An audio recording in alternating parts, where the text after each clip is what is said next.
vision for the club is the personnel and the players. So we know that we brought some of the players that we needed, that we wanted, and the next part is securing some of the players that were on the team in locking them into long-term contracts. I think it's like you said, it's a no-brainer in this project to have a player like Deb on the roster, and we're very happy that we were able to do that. I have to say, I mean, I take this opportunity and thank Caitlin for everything that she did, because she came in really tough moment for the club. It was right before the transfer window opened, and she executed some amazing moves. We were able to get Alana, secure Temwa, Eli, get Kayla. So several players, whether we re-signed on long-term contracts or brought to the club. And also one thing that she did very good is she rebalanced the cap, where now we're sitting in a really comfortable situation going forward. So rebalance the cap, and was there? I think plenty of folks online make jokes about like where is the salary cap of how many players are currently signed. I mean, was there? Were you guys getting close to that line of being over or needing more space? Obviously, that's probably more a question for Caitlin, but I just know that where we were before and when we're now, we're very comfortable now where we're at the point that we're at, and we're very comfortable not with the players, but also possibly in the winter we can sign a big name player as well. Specifically, a player like Debinha, her ability, there's so much she can do. How much is it more of trying to plug her into the system in a way, or is there a lot of building the system around what she can do and that kind of unpredictability? Yes, it's a little bit of both. I think it would be unfair, and we wouldn't to Deb, and we wouldn't do justice to her if we just said, this is how we see the team and you're going to do this, because then we're not going to get the best of her, or not even near the best of her. We feel like she has to have an opportunity to expose her creativity, and the way we see it is we as a staff create the frame and allow her to paint a picture inside of it. I think that we see moments and glimpses and games where she's shining, and what she can do now. The next step with her is just getting that on a more consistent basis. Just how much did the way the CBA kind of raises the cap in the coming years, would that make it easier for her? But I would assume she would be a high earner. Does it open up that space for you to continue to add the way maybe even afford a contract like hers, where sometimes you're competing with maybe bigger market Euro clubs and stuff like that? Yes, I'll start from the back first and say the competition with other clubs or clubs in bigger markets and European clubs is not easy, but the fact that we're doing everything at top class, like top level, we're the infrastructure, the stadium that we're in right now, the complex, the fans, community support, the atmosphere at games, like all of that is appealing. I mean, the players want to be part of that. Players want to be part of something special, something different, and that is certainly helping. Now, the cap itself, I'm sure it helps, but like I said, that's something that Caitlin needs to worry about. All I do is just ask her to sign certain players. All right. Questions on the Zoom? Just use the raise your hand feature, and we'll get those asked. In the meantime, Coach, we do have a question that was just sent in through the chat. Can you talk a little bit about Utah?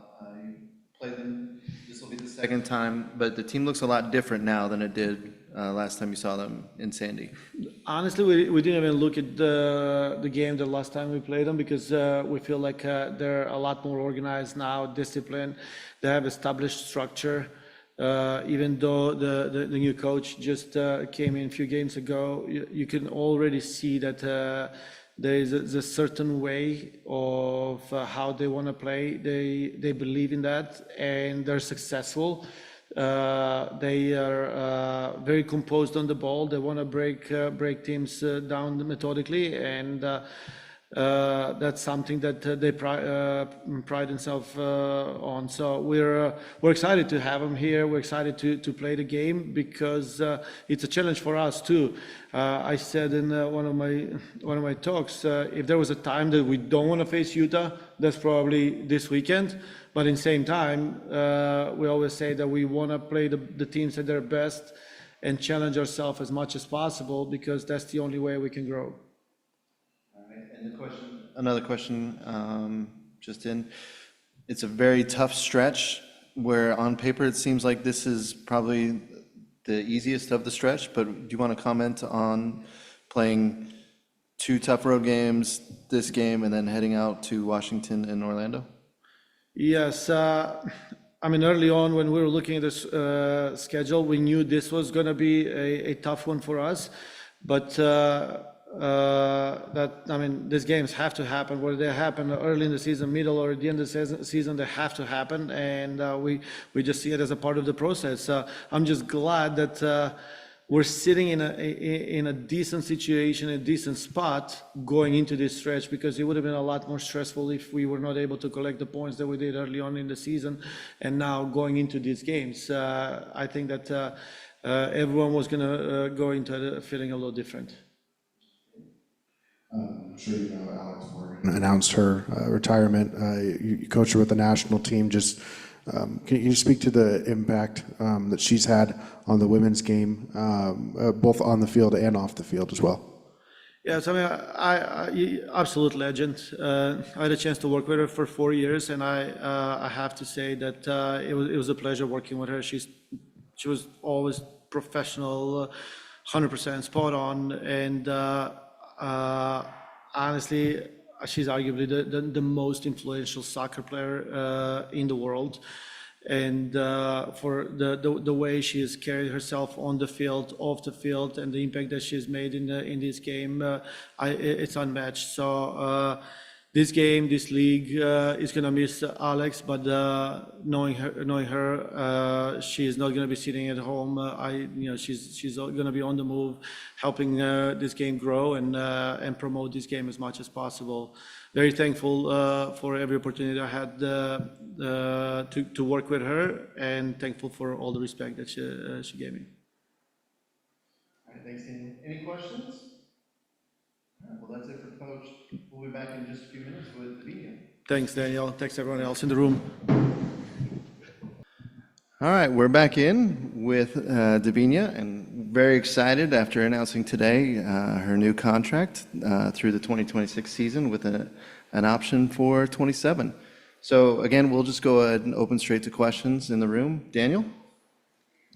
For you, what made You want to come back for a few more years? I'm sure there's plenty of interest from clubs outside and within the league, I'm sure too.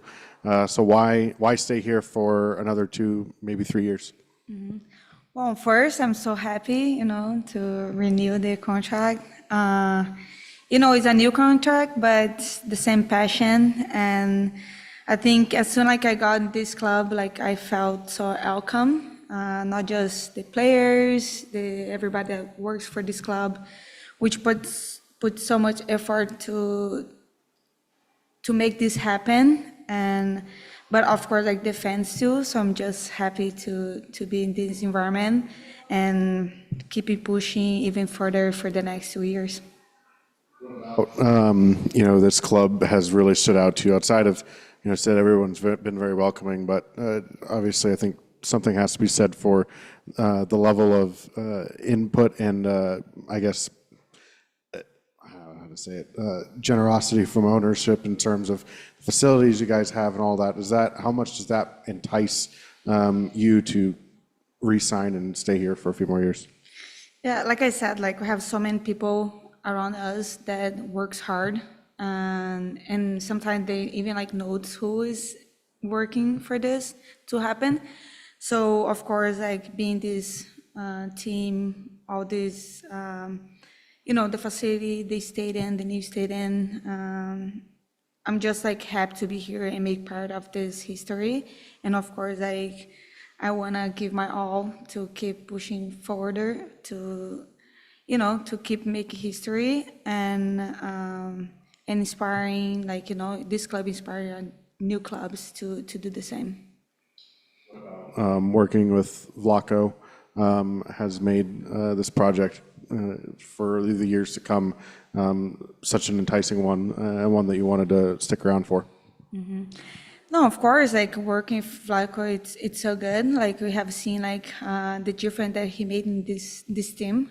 And I always say, and I'm gonna repeat it, he always do a good job about like pushing the players and and taking the best from them. And I just like how he works, if the chemistry that he has with the staff, and of course, like always being clear with us, the players, like what he expects from everybody.